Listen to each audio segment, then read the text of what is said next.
Hi, my name is Lauren Ives and I'm a final year medical student at the University of Nottingham. Welcome to my presentation, which is a 12-year retrospective review of perioperative complication rates in over 500 cases of total laparoscopic hysterectomies from a single UK cancer centre. Feel free to pause the presentation at any point to review the graphics in more detail. I hope you enjoy this presentation. The rise of total laparoscopic hysterectomies has been seen nationwide due to the widespread reporting of the benefits of the less invasive laparoscopic approach compared to the abdominal approach. These benefits include quicker recovery times, shorter hospital stays, reduced pain, and minimal scarring. Royal Derby Hospital, where the study is based, is a leading centre for total laparoscopic hysterectomies, performing one of the highest rates of the operation in the UK. The aims of this research were to identify and quantify perioperative complications that were associated with total laparoscopic hysterectomies, as well as evaluating any trends over time.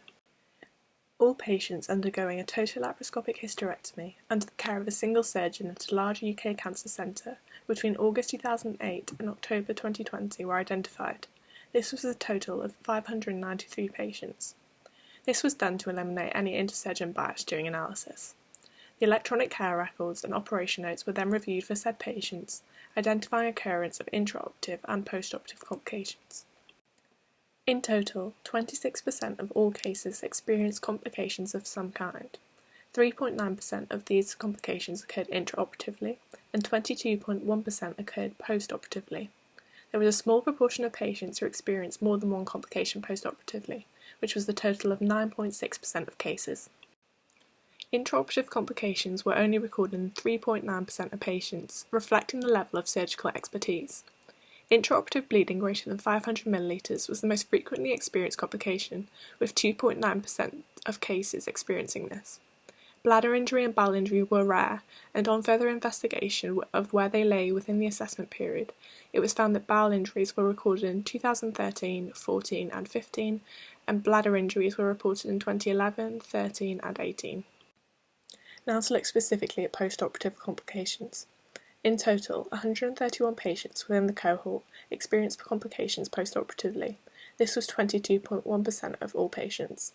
Infection was the most commonly experienced complication, with 11.8% of patients experiencing this.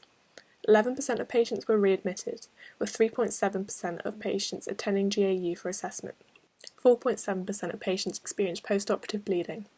Over the 12-year period, there were 6 recorded cases which required a return to theatre, the majority of which were in the early stages of this research period.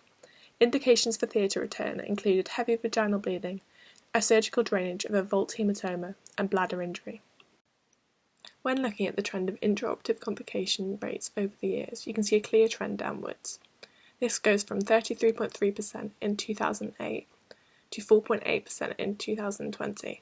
Apart from in 2009, where there were so few cases, meaning that the intraoperative complication rate for that year was 0, the general trend is downwards.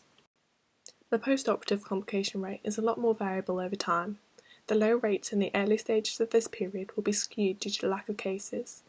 I believe there was only 3 cases in 2008 and 6 in 2009.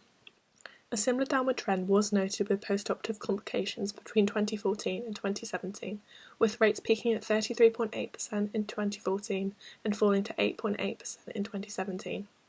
Rates slightly increased thereafter to 23.8% in 2020. And finally, some conclusions from this analysis.